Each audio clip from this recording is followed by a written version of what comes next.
សូមបង្ហាញបងប្អូនតាជីធ្វើមកពីអ្វីជីគឺជាប្រភេទឬក៏ជាវត្ថុមួយដែលធ្វើឲ្យរុក្ខជាតិយើងលូតលាស់បានល្អហើយជីចែកជាពីរមួយជីធម្មជាតិនិងជីគីមីអញ្ចឹងតាមការស្រាវជ្រាវជីគីមីញ៉ាំប៉ះពាល់សុខភាពច្រើនជាងជីដែលកើតចេញពីធម្មជាតិអញ្ចឹងប្រើជីធម្មជាតិអត់ប៉ះពាល់សុខភាពទេបងប្អូនអញ្ចឹងបើមិនជឿបងប្អូនសើចមើលទៅដឹងហើយអញ្ចឹងជីយើងនេះកើតដំបូងចេញពីកាកសំណល់មានលាមកគោសេះមាន់ទាអីទាំងអស់នេះកាកសំណល់រុក្ខជាតិជាអំពុកស្រូវជាអង្កាមស្រូវជាធ្យូងស្រូវណាហ្នឹងហើយឬក៏ហៅខ្លះហៅថាធ្យូងអង្កាមហ្នឹងសេះតែអ្នកហៅទេមានបើមានកាមមានកាកសំណល់ផ្សេងទៀតជាច្រើនអញ្ចឹងសំចូលគ្នាមានលាមកមានអស់ហ្នឹងហើយមានដូចជាសម្បកក្រុមសម្បកងាវដែលគេវាយទៅជាម្សៅទាំងអស់ហ្នឹងវាជាកាកសំណល់មួយប្រភេទធ្វើឲ្យរុក្ខជាតិយើងហ្នឹងល្អបែបមួយដូចថាទាមមានកាល់ស្យូមធ្វើឲ្យវាមានសម្បករឹងមានផ្លែនឹងកាន់ច្រើនធ្វើឲ្យមិនសូវមានជំងឺធ្វើមានរសជាតិផ្អែមអីចឹងទៅពាក់ព័ន្ធលាមកគោវាធ្វើឲ្យមានស្លឹកដោះមកល្អលូតលាស់អីចឹងទៅចំណែកកាកសំណល់ហ្នឹងក៏អញ្ចឹងដែរវាមាន NPK របស់វាតូចតាមតែវាមានជាក់ស្ដែង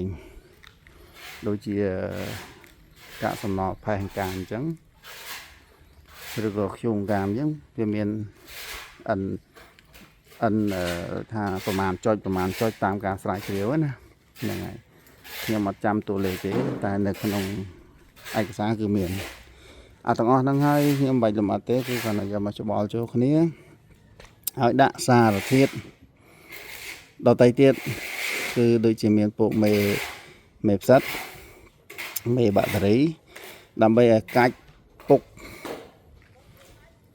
កាកសំណល់ទាំងអស់ហ្នឹងឲ្យវាទៅជាផុយរហ័សលឿនល្អហើយឲ្យដើមរុក្ខជាតិហ្នឹងវាស្រូបយកបានអានោះបានគេហៅថាតម្រង់កំប៉ុស្តឬក៏ជីធម្មជាតិអញ្ចឹងតម្រាំតែនេះយើងត្រូវប្រើពេលវេលាយូរហើយប្រើកម្លាំងកម្មករប្រើអីចឹងអញ្ចឹងវាជាហេតុជាដើមចមដែលធ្វើឲ្យរុក្ខជាតិល្អមានសុវត្ថិភាពគឺជំរើសមានតែមួយទេគឺប្រើកំប៉ុស្តដែលផ្សំដូចមានធាតុខ្ញុំនិយាយមិញអញ្ចឹងគឺសម្រាប់សុខភាពហើយតែបើក្រៅពីនោះខ្ញុំអត់ហ៊ានអះអាងទេតែនេះអះអាងដោយសារតែយើងបានស្រាវជ្រាវចេញពីមហាវិទ្យាល័យត្រឹមត្រូវហើយខ្ញុំក៏ជានិស្សិតកសិកម្មផងដែរអញ្ចឹងខ្ញុំយល់ពីរឿងរ៉ាវរបស់ចំណីអាហាររបស់រុក្ខជាតិហើយក៏មានគំនិតផលិតវា